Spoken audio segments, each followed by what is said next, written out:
En el año de 1845, en pleno corazón del Imperio de Brasil, vivía Rodrigo de Albuquerque y Melo, un duque paulista de 32 años, cuya vida había sido marcada por la tragedia reciente.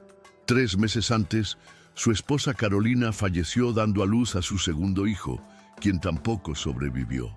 Desde entonces, Rodrigo vivía en un luto silencioso, refugiado en su mansión de Santa Efigenia, acompañado únicamente por el llanto incesante de su hija Clara, de apenas 2 años.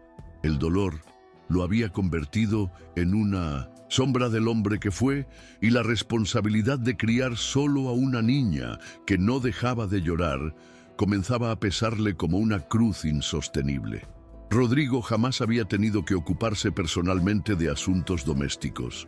Esa tarea estaba reservada a sus administradores y sirvientes, pero la desesperación lo empujó a tomar decisiones inusuales. Las 3 amas de leche que contrató abandonaron la casa, incapaces de calmar a Clara.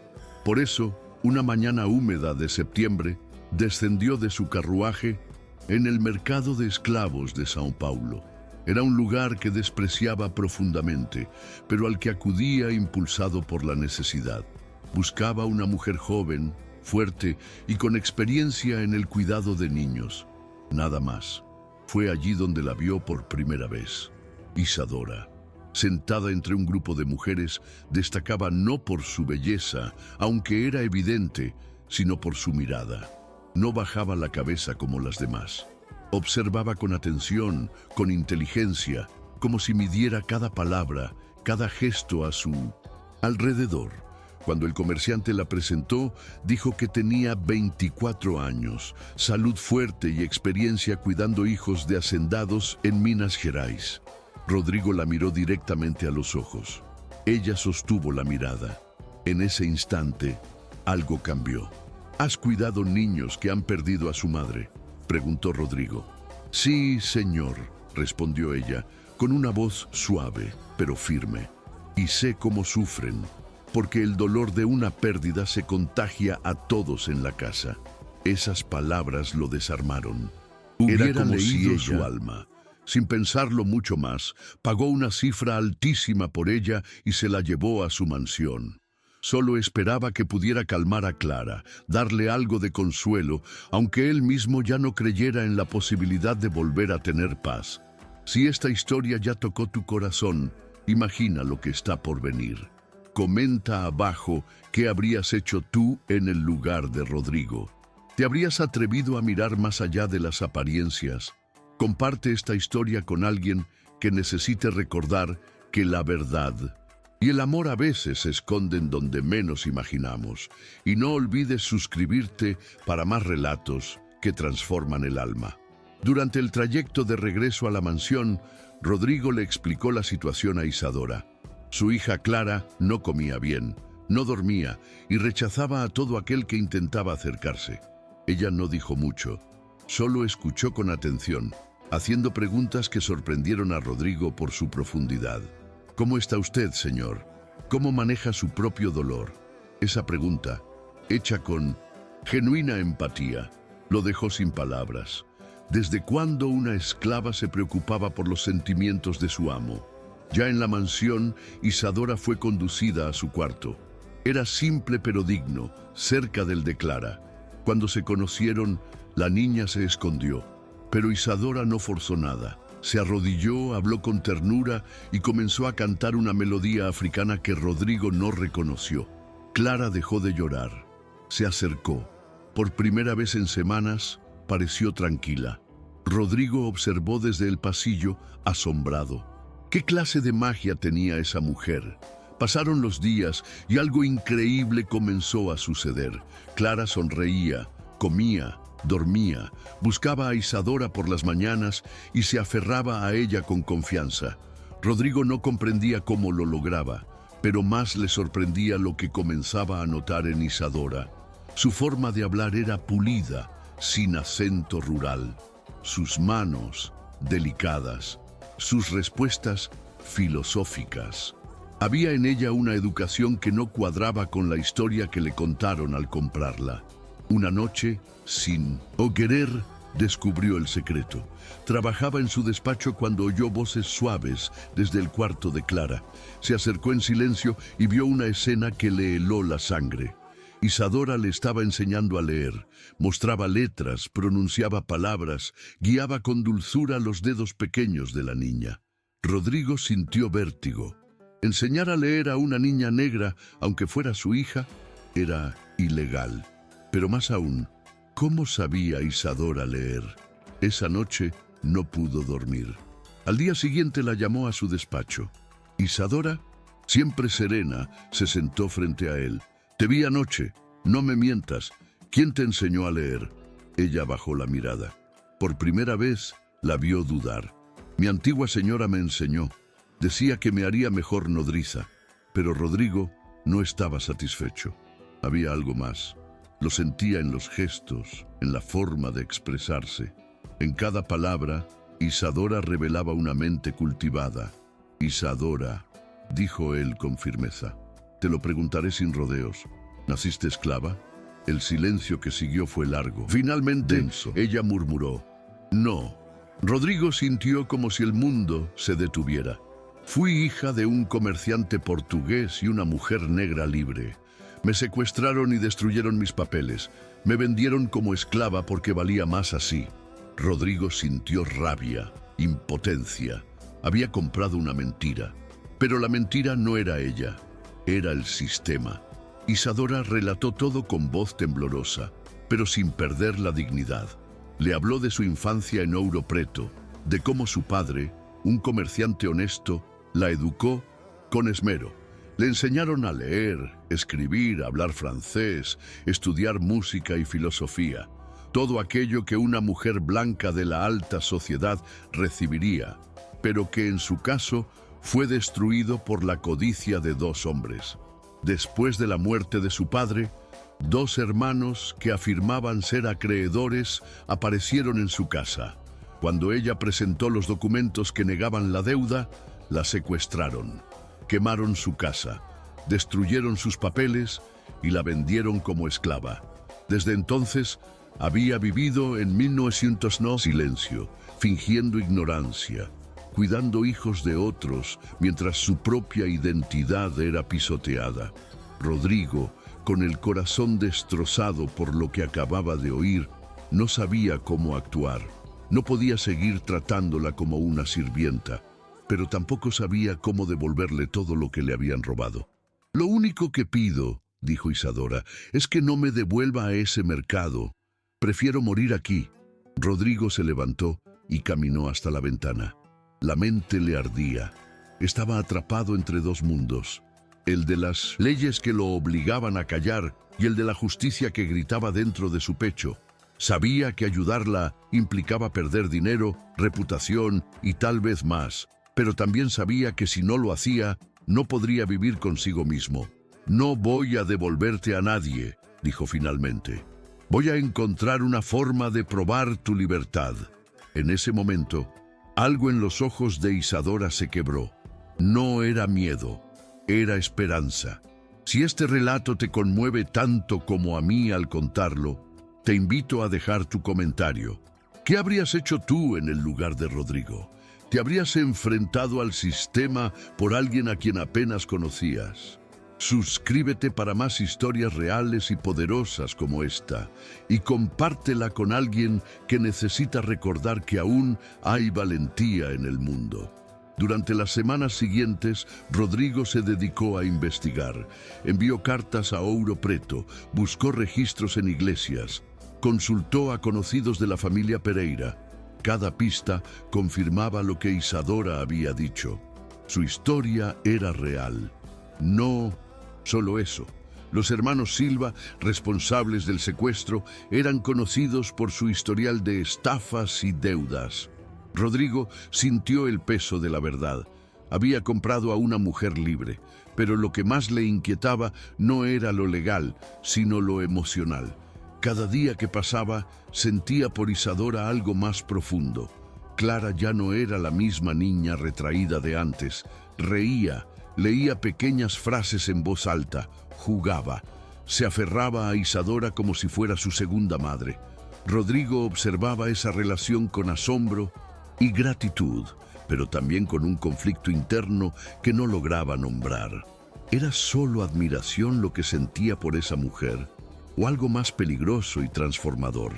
Una noche, mientras caminaban juntos por el jardín, Isadora dijo: «¿Qué pasará cuando sea libre? ¿Me echará de la casa?». Rodrigo no respondió de inmediato. «No quiero que te vayas», confesó él finalmente. «Esta casa ya no sería un hogar sin ti». Isadora lo miró con mezcla de ternura y tristeza. «Pero no puedo quedarme como esclava, y tampoco como sombra. Si me quedo, debe ser con dignidad». Rodrigo sintió que esas palabras lo desnudaban por dentro. Por primera vez, vio con claridad lo que deseaba. No solo liberar a Isadora, sino compartir su vida con ella. Pero sabía que no sería fácil. Él era un duque, ella una exesclava. El mundo no perdonaría esa unión. El día que llegaron los documentos oficiales restaurando la condición de mujer libre de Isadora, Rodrigo la acompañó al registro civil. Clara iba de la mano de ambos. Radiante, Isadora temblaba al firmar. Era la primera vez en años que escribía su nombre legalmente. «Ya no perteneces a nadie», le dijo Rodrigo al oído. «Eres libre, verdaderamente libre». Esa noche, cenaron juntos en la mesa principal. Clara insistió en sentarse al lado de Isadora. La niña, con la inocencia que solo los niños poseen, dijo: «Hoy aprendí una nueva palabra, dignidad. Isadora me la enseñó». Los días siguientes fueron extraños. Aunque libre, Isadora seguía viviendo en la casa. Oficialmente era empleada bien pagada. Extraoficialmente era parte de la familia. Rodrigo hablaba con ella sobre temas que jamás discutía con nadie: política, literatura, justicia. Clara progresaba a pasos agigantados en su educación. La relación entre los tres parecía natural, inevitable, hasta que, una noche, Rodrigo no pudo callarlo más. Se arrodilló frente a ella en el jardín. «Quiero que te cases conmigo», dijo. Isadora quedó en silencio. El viento soplaba entre los árboles, como si el universo contuviera el aliento. «¿Estás seguro?», preguntó. «No habrá vuelta atrás. La sociedad nos destruirá. Prefiero vivir rechazado con ustedes que respetado sin ustedes», respondió Rodrigo. Y en ese momento, Isadora supo que no estaba sola, que alguien había elegido verla por quien realmente era. A pesar del escándalo, a pesar del rechazo, decidió aceptar. La boda fue discreta, en la capilla de la propiedad. Solo unos pocos amigos y empleados leales asistieron. Clara fue la dama de honor, con una corona de flores y una sonrisa que iluminaba todo. Rodrigo, vestido de blanco y oro, miraba a Isadora con una mezcla de amor y respeto que pocas veces se ve en esta vida. Cuando pronunciaron los votos, no hubo lágrimas en los ojos de Isadora, solo fuerza. Por primera vez en años se sentía completa, no porque alguien la rescató, sino porque eligió amar en libertad. Las reacciones no tardaron en llegar. La nobleza paulista estalló en rumores, escándalos y condenas sociales. Rodrigo fue expulsado de clubes, perdió contratos y su nombre dejó de ser mencionado en los salones más exclusivos. Las cartas de rechazo se acumulaban. Incluso algunos parientes se distanciaron, avergonzados. Pero Rodrigo no retrocedió. Caminaba con la cabeza en alto, acompañado por su esposa y su hija, sabiendo que había elegido el camino correcto. «Prefiero la soledad con dignidad que la compañía hipócrita», dijo una vez. Lo sorprendente fue lo que vino después. Algunos intelectuales progresistas comenzaron a acercarse. Escritores, educadores y reformistas vieron en Rodrigo e Isadora un símbolo de una nueva posibilidad. En reuniones discretas, empezaron a planear proyectos educativos. Fue así como fundaron la primera escuela informal para niños negros de São Paulo, en una dependencia trasera de la propia mansión. Isadora, con su don natural para enseñar, se convirtió en la directora. Clara, por su parte, florecía. A los 8 años ya leía con fluidez en portugués y francés. Aprendía música, escritura y aritmética, pero más allá del conocimiento, aprendía valores. Veía a sus padres tratar a todos los empleados con respeto, sin distinción. Escuchaba sus conversaciones sobre justicia, libertad y equidad. Isadora se convirtió no solo en su maestra, sino en su modelo de fortaleza y dulzura. Rodrigo la observaba con orgullo silencioso. Había perdido el respeto de muchos, pero había ganado un hogar lleno de verdad. Una tarde, Clara se acercó a Isadora mientras le cepillaba un cabello. ¿Te arrepientes de haberte quedado aquí cuando te volviste libre?, preguntó con voz seria. Isadora se quedó pensativa unos segundos. No, mi amor, porque la libertad más valiosa no es moverse sin cadenas. Es elegir dónde quieres estar, con quién y por qué. Clara sonrió como si entendiera algo muy profundo. Papá tampoco se arrepiente, ¿verdad? ¿Por qué no le preguntas tú misma?, dijo Isadora, sin darse cuenta de que Rodrigo estaba en la puerta escuchando. Rodrigo entró lentamente y besó la frente de Isadora. Nunca me arrepentí, ni por un segundo. Y al decirlo, no había ninguna duda en su voz. Había encontrado en aquella mujer no solo una compañera, sino una igual, una fuerza que lo había empujado a convertirse en alguien mejor. Isadora, ahora duquesa de Albuquerque y Melo, no necesitaba joyas ni títulos. Su sola presencia llenaba la casa de dignidad. La historia que habían construido juntos era más poderosa que cualquier escudo de armas. Con los años, la escuela creció. Otros antiguos esclavos comenzaron a buscar a Rodrigo pidiéndole ayuda para recuperar sus documentos, su libertad. Él e Isadora los ayudaban en silencio, muchas veces enfrentando amenazas, pero no se detenían. Usaban su fortuna, ahora mucho más reducida, para construir algo mayor, una red de justicia en la sombra de un imperio que aún se sostenía sobre la opresión. Rodrigo sabía que no vería el fin de la esclavitud, pero también sabía que estaba sembrando la semilla. Hubo noches en que el miedo se colaba en la cama. Isadora despertaba sobresaltada, con recuerdos de grilletes, gritos, latigazos. Rodrigo la abrazaba en silencio, sin promesas vacías, solo con presencia. Ella se calmaba con su respiración, recordando que ahora era libre, que ya no estaba sola. No hablaban mucho de esos días, pero sabían que esas cicatrices invisibles formaban parte de su historia. No como heridas abiertas, sino como recordatorios del camino recorrido. En una carta a un amigo lejano, Rodrigo escribió: «Mi esposa me enseñó que la libertad no se concede, se reclama, y que el amor verdadero no pregunta de dónde vienes, sino hacia dónde podemos ir juntos. Me siento afortunado de haberla conocido, y más aún de que ella haya elegido quedarse». Esas palabras jamás fueron publicadas, pero reflejaban lo que él ya no podía negar. Isadora no era un capítulo en su vida, era el corazón del libro entero. Una noche de verano, mientras paseaban por los jardines, Clara les preguntó si podía contar. ¿Nuestra historia?, preguntó Isadora. Sí, para que otras niñas como yo sepan que hay esperanza, que pueden aprender, que pueden ser libres, que hay gente que lucha por ellas. Rodrigo e Isadora se miraron. No respondieron con palabras, solo la abrazaron. Sabían que algún día esa niña escribiría con fuerza y valentía, llevando su historia más allá de los muros de la mansión, porque había comenzado con una compra desesperada en el mercado de esclavos, pero terminó con una familia nacida de la verdad, la resistencia y el amor. Rodrigo no compró una esclava, descubrió una maestra, una madre, una mujer libre, e Isadora no perdió su libertad, la recuperó y eligió compartirla.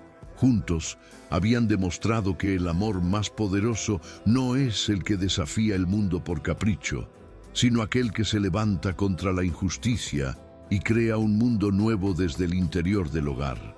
5 años después del matrimonio, La mansión de los Albuquerque y Melo no era la misma que antes.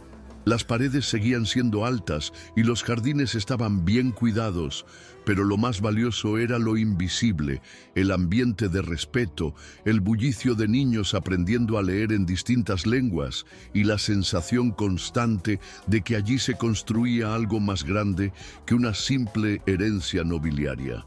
Rodrigo, aunque más canoso y menos influyente en la política local, era un hombre más completo, más consciente de su papel en el mundo.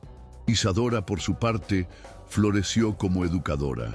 Su presencia imponía sin necesidad de levantar la voz. Tenía una capacidad única para leer las emociones de los niños, para identificar sus miedos y convertirlos en curiosidad. Había formado un pequeño ejército de lectores y pensadores en miniatura, muchos de ellos hijos de antiguos esclavos que ahora vivían con un propósito diferente. El aula principal, antes un almacén, estaba decorada con mapas, libros encuadernados a mano y frases escritas en tiza como «La libertad comienza con una palabra». Clara era la más aplicada de todas. No porque tuviera privilegios, sino porque entendía lo que su madre había sacrificado para que ella tuviera ese privilegio. Leía vorazmente, escribía con pasión y cuestionaba todo. Había heredado la ternura de Isadora y el coraje de Rodrigo. Un día, escribió un ensayo titulado «Mi madre fue vendida, pero su alma siempre fue libre», y lo leyó ante toda la escuela. Nadie pudo contener las lágrimas. Incluso Rodrigo, tan acostumbrado a la discreción, lloró abiertamente. La historia de Isadora y Rodrigo se fue extendiendo como un susurro valiente entre las calles de Sao Paulo. Algunos la contaban como leyenda, otros como advertencia, pero para quienes la vivieron de cerca, era una verdad poderosa que sacudía los cimientos de la sociedad esclavista. Recibieron amenazas, sí, pero también recibieron cartas de agradecimiento, visitas de viajeros que querían aprender de su ejemplo, y la admiración de quienes creían que otro Brasil era posible. Rodrigo, al ver el impacto de lo que habían construido, comprendió que su apellido ya no era solo símbolo de linaje, ahora significaba algo más. Significaba lucha, dignidad, transformación. A veces, mientras paseaba por el aula vacía al anochecer, recordaba el día en que conoció a Isadora en el mercado de esclavos. Jamás habría imaginado que aquella mujer de ojos firmes cambiaría el rumbo no solo de su casa, sino de su conciencia. Isadora también tenía esos momentos de introspección. Solía sentarse en el jardín al final de la tarde, con una taza de té en mano, observando cómo los niños corrían entre las plantas. A veces pensaba en sus padres, en la casa destruida, en las noches encadenada, pero no con odio, sino con una serenidad conquistada. Había perdonado, aunque no olvidado. Había sanado, aunque las cicatrices permanecían. Y había ganado, no por haber escapado, sino por haber transformado el lugar donde la habían intentado anular. Una mañana, mientras caminaban juntos hacia el pueblo, Rodrigo e Isadora se cruzaron con un joven periodista. Les pidió una entrevista.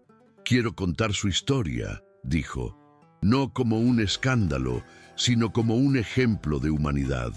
Rodrigo lo miró con desconfianza al principio. Estaba acostumbrado a ser juzgado por los periódicos, pero Isadora, con su sabiduría serena, aceptó. «Cuente lo que vea», dijo, «sin adornos, sin exageraciones, solo la verdad». Esa entrevista fue publicada bajo el título «El duque que se enamoró de una mujer libre». Las repercusiones fueron intensas. Algunos lo consideraron una traición a la clase, otros un acto de valentía, pero el artículo llegó a rincones lejanos. Algunos lo leyeron en silencio, otros lo recortaron y lo guardaron. Y muchos empezaron a preguntarse cuántas Isadoras vivían aún en la sombra esperando ser vistas. Rodrigo supo entonces que su historia no era solo suya, era semilla, El gobernador, presionado por sectores conservadores, intentó sancionarlos legalmente, pero no encontró cómo. Isadora era libre. La escuela era privada.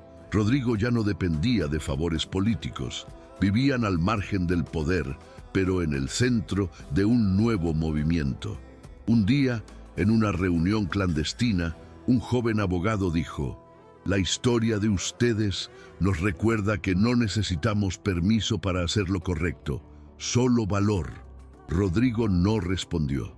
Solo apretó la mano de Isadora debajo de la mesa. Con el tiempo, surgieron más escuelas como la suya. Ex-esclavos que habían aprendido a leer con Isadora comenzaron a enseñar en otras.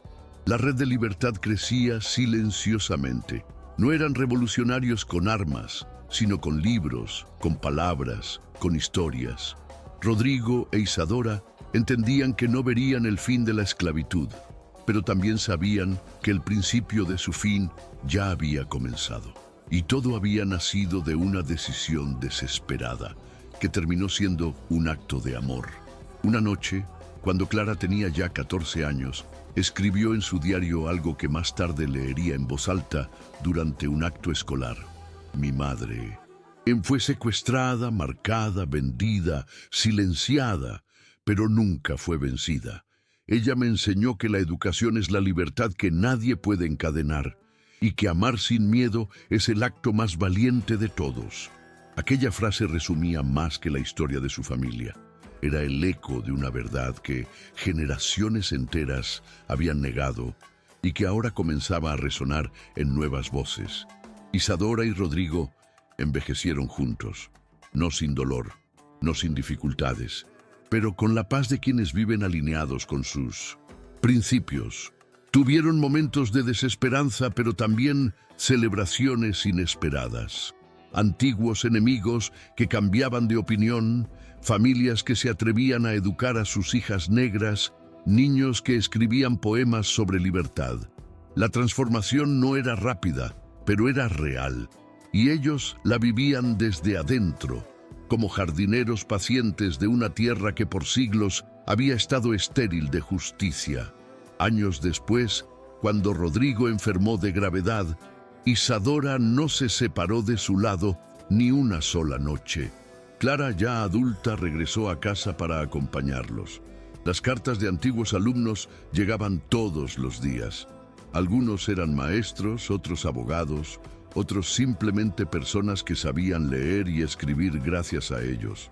Rodrigo, en su lecho, le dijo a Isadora: «Si muero mañana, no me llevo nada, pero dejo una semilla que tú regaste con tu verdad». Ella no respondió con palabras, solo le acarició el rostro. Tras la muerte de Rodrigo, Isadora llevó luto discreto, no como símbolo de pérdida, sino como homenaje a la vida que construyeron juntos. Siguió dirigiendo la escuela, manteniendo el apellido que una vez significó poder, pero que ahora era sinónimo de lucha digna. Nunca volvió a casarse, porque ya encontré al único hombre que supo verme como yo era, decía a quienes le preguntaban.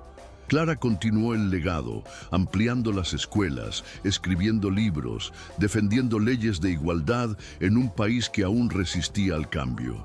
Cuando Isadora murió, décadas después, la ciudad entera guardó silencio.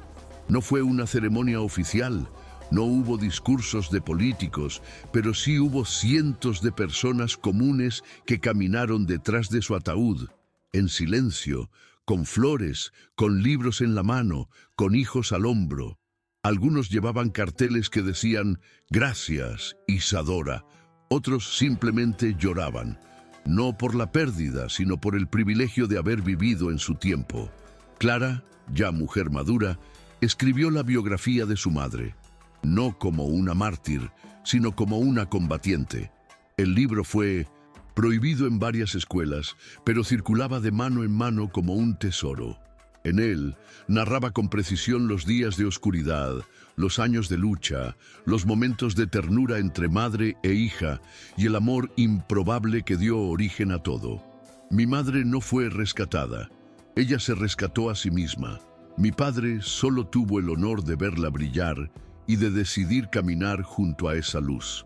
La historia de Rodrigo e Isadora se convirtió en leyenda, pero no una de fantasía, sino una de realidades posibles. Su mansión fue convertida en museo y escuela. Los niños que allí estudiaban sabían que caminaban sobre los mismos pisos donde alguna vez una esclava enseñó a leer a una niña blanca, desafiando una ley injusta. Y cada 21 de marzo, día en que Isadora recuperó oficialmente su libertad, se celebraba una jornada de lectura en su honor. Desde entonces, muchas familias recordaban esa historia no con escándalo, sino con orgullo. La sociedad que una vez los rechazó fue, poco a poco, reivindicando su valor. Una placa de bronce en la entrada del museo dice: aquí se eligió el amor por encima del miedo. Aquí nació una nueva forma de libertad. Clara, cada vez que la leía, cerraba los ojos y pensaba en la primera vez que vio a su madre sonreír de verdad. Este relato, aunque ambientado en un tiempo lejano, sigue siendo dolorosamente actual, porque aún hoy hay quienes son silenciados, marcados, invisibilizados, pero también hay quienes eligen ver, escuchar, actuar. Rodrigo e Isadora no fueron mitológicos, fueron humanos que tomaron decisiones valientes, y eso es lo que más necesitamos hoy: humanidad con coraje. Y tú, que has escuchado esta historia hasta el final, ¿qué harías si el amor y la justicia llamaran a tu puerta disfrazados de escándalo? ¿Tendrías el valor de responder? Si esta historia tocó algo en tu interior, no la dejes guardada. Coméntala, compártela y suscríbete para más relatos que nos recuerdan que la libertad no se hereda, se conquista siempre.